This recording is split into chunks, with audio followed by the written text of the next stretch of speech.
खाता न बही, अमित शाह ने जैसा बोला ईडी ने वह सब कर दिया, सब सही सही। महादेव ऐप पे कार्रवाई करने का पूरा अधिकार केंद्र सरकार के पास है। केंद्र सरकार ने चीन के 150 से अधिक ऐप को 1 सेकंड के अंदर में बंद कर दिया था। केंद्र सरकार महादेव ऐप के खिलाफ क्यों कार्रवाई नहीं कर रही है? केंद्र सरकार की किसके संरक्षण में महादेव ऐप चल रहा है, या छत्तीसगढ़ की जनता जानना चाहती है। ये डॉक्टर रमन सिंह की तस्वीर है। डॉक्टर रमन सिंह की तस्वीर है जिसमें टोपी पहने हुए असीम दत्ता उनके साथ दिख रहा है। वही असीम दत्ता जिसके बयान के आधार पे मुख्यमंत्री के ऊपर में आरोप लगाने की धृष्टता ईडी ने किया है। सीधे सीधे ईडी भारतीय जनता पार्टी और केंद्र सरकार का यह षड्यंत्र है जो खुलकर सामने आ गया है। महादेव ऐप में भारतीय जनता पार्टी के नेताओं की संलिप्तता का एक बड़ा उदाहरण है कि उनके साथ, महादेव ऐप के कर्ता धर्ताओं के साथ भारतीय जनता पार्टी के नेताओं की फोटो है। यह मुख्यमंत्री की छवि खराब करने की कोशिश है। ईडी लगातार कांग्रेस सरकार को बदनाम करने का सुपारी लेकर केंद्र के द्वारा यहाँ भेजी गई है और ये उनके द्वारा बिना किसी प्रमाण के लगातार इस प्रकार की साजिश रची जा रही है। कल जो कुछ हुआ वो तो धृष्टता की पराकाष्ठा है। आप एक मुख्यमंत्री के खिलाफ सीधे सीधे पैसे लेने का आरोप लगा देते हैं और नीचे में स्टार नीचे में लिख देते हैं कि यह जांच का विषय है। मतलब मैं आप जैसे किसी सुधी पत्रकार को बोल दूं कि आप चोर हैं, अब बाद में बोल दूं यह जांच का विषय है, तो मैंने तो आपका अपमान कर दिया। यदि ये आपके पास कोई तथ्य है, कोई प्रमाण है, तो पहले आप जांच करिए। खाता न बही, अमित शाह ने जैसा बोला ईडी ने वह सब कर दिया, सब सही सही।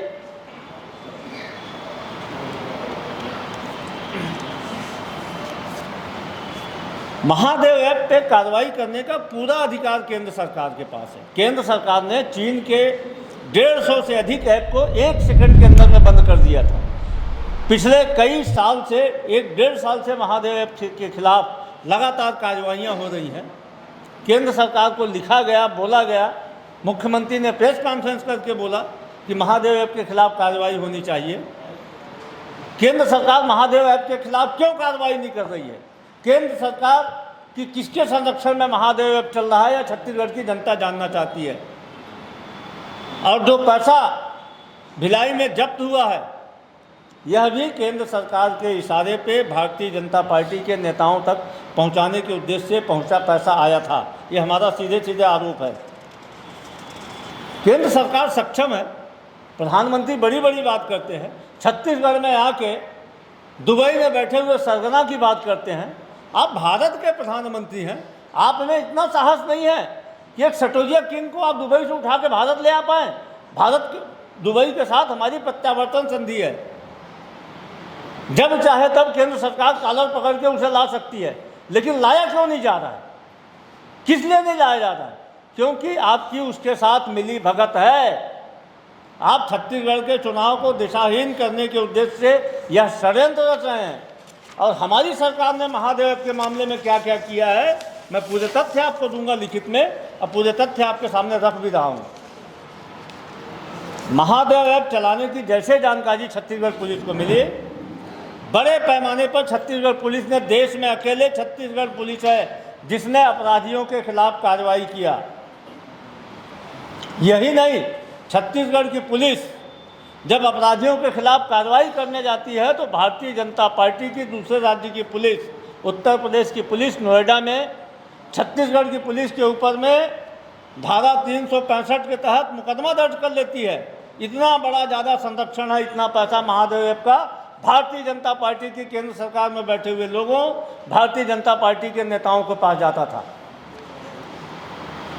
महादेव ऐप के खिलाफ रायपुर की पुलिस ने कुल 33 मुकदमा दर्ज किया है, जिसमें 209 लोगों को अरेस्ट किया गया है।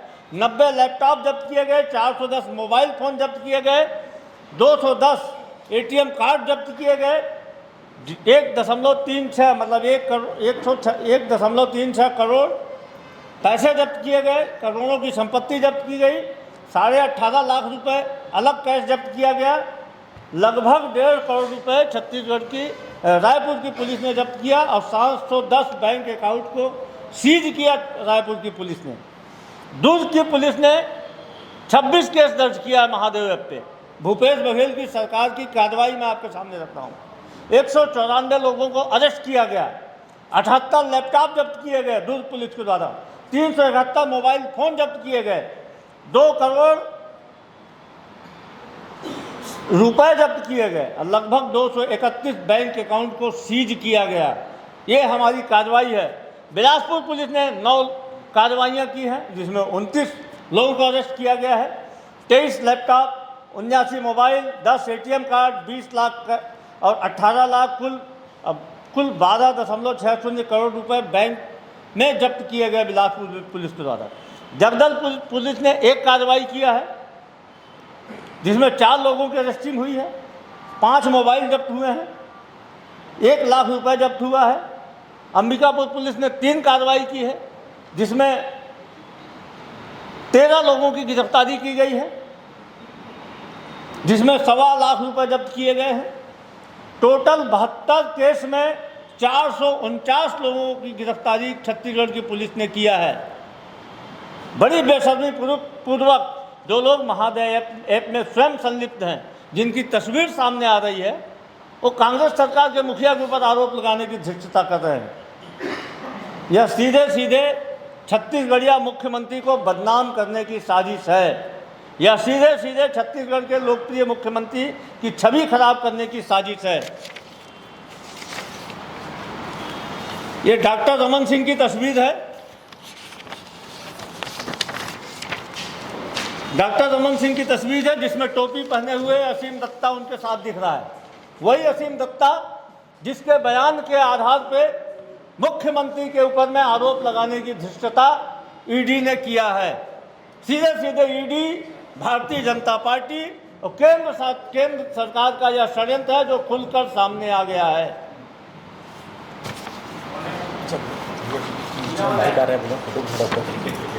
जी आपके पास मोबाइल में मैं व्हाट्सएप में भी भेज रहा हूँ, फोटो को मेल में भी दे रहा हूँ। ये इसका क्या नाम है मिस्टर?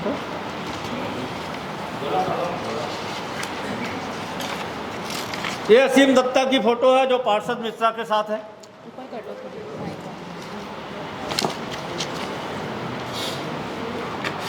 पीयूष मिश्रा के साथ असीम दत्ता। ये पीयूष मिश्रा जो भारतीय जनता पार्टी के वरिष्ठ नेता प्रेम प्रकाश पांडे के साथ दिख रहे हैं। महाराष्ट्र के महामहिम राज्यपाल भारतीय जनता पार्टी के वरिष्ठतम नेता श्री रमेश बैस के साथ सौरभ चंद्राकर कोने में दिख रहा है। यूसुफ पुट्टी का एक परिचय आप लोग और जानते होंगे, फुग्गा भाई के पुत्र हैं। इनके खिलाफ में पूछताछ हुई थी। ये लगातार बराबर इनके पासपोर्ट को जब्त किया जाए केंद्र सरकार के द्वारा। लगातार दुबई जाते हैं। कई राज्यों में इनके पास फ्रेंचाइजी है महादेव ऐप की। छत्तीसगढ़ पुलिस ने इनके खिलाफ कार्रवाई की है और इनकी संलिप्तता के एक और बेहतरीन फोटो हमारे पास है। महामहिम राज्यपाल के चरणों में बैठे हुए हैं। महामहिम राज्यपाल के सुपुत्र के साथ गलबहियां कर रहे हैं। देखिए आप, ये भारतीय जनता पार्टी के वरिष्ठतम नेताओं में से एक हैं माननीय रमेश बैस जी। तो ये स्थिति है। स्वयं सट्टा खिलवाते हैं, स्वयं अपना पैसा रखवाते हैं, अपने ही कार्यकर्ता से बयान दिलवाते हैं और छत्तीसगढ़ की माटी पुत्र को बदनाम करने की भाजपा साजिश रचती है। ये बेनकाब हो गया। छत्तीसगढ़ की जनता इस बात को देख रही है। छत्तीसगढ़ की जनता आने वाले 7 तारीख और 17 तारीख को भारतीय जनता पार्टी को मुंहतोड़ जवाब देगी। जिस प्रकार से इन्होंने साजिश रची है, इनकी साजिश बेनकाब हो चुकी है। धन्यवाद। यदि आप सबकी तरफ से कोई सवाल है। निश्चित तौर पर जो भी विधिक कार्रवाई होगी हमारी पार्टी इसको करेगी। आज हमारे वरिष्ठ नेताओं ने AICC में भी इस बारे में प्रेस कॉन्फ्रेंस किया है और माननीय मुख्यमंत्री जी ने भी अपनी बात रखी। कुछ तथ्य हमारे सामने आए तो हमने सोचा कि आप सबके सामने रखा जाना चाहिए।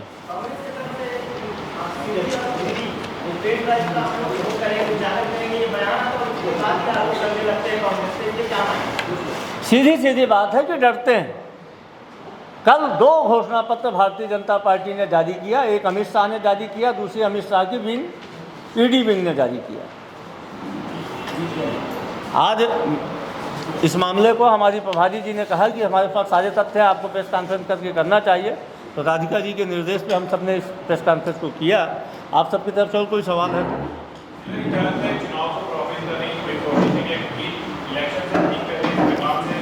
देखिए, छत्तीसगढ़ में भारतीय जनता पार्टी के पास मुद्दे नहीं हैं। भारतीय जनता पार्टी जन सरोकारों के बारे में बात करने का साहस नहीं दिखाती। भारत का प्रधानमंत्री चुनाव प्रचार में आता है, ऐसा प्रधानमंत्री जो अपने कार्यकाल के 10वें वर्ष के अंतिम कुछ महीने जिसके बचे हैं, वो अपनी एक उपलब्धि के बारे में बात नहीं करता। वो मोदी जिसकी गारंटी की बात करके भारतीय जनता पार्टी यहाँ गारंटी जारी करती है, उस मोदी में इतना साहस नहीं है कि अपनी एक गारंटी, अपनी एक उपलब्धि के बारे में बताए, सिवाय भूपेश बघेल को कोसने के। तो ये भारतीय जनता पार्टी के मुद्दों के दिवालियेपन और मानसिक दिवालियेपन को दिखाता है, और ये इनकी आपराधिक साजिश को भी दिखाता है कि इनके नेता महादेव वेब के सटोरियों के साथ संलिप्त हैं, हमारे नेता के ऊपर आरोप लगाने की धृष्टता कर रहे हैं। आपने कहा कि उनका मतलब 2 घोषणा पत्र कल आया, अपना घोषणा पत्र कब आ रहा है? कल आ जाएगा, कल आएगा। ठीक, धन्यवाद, थैंक यू।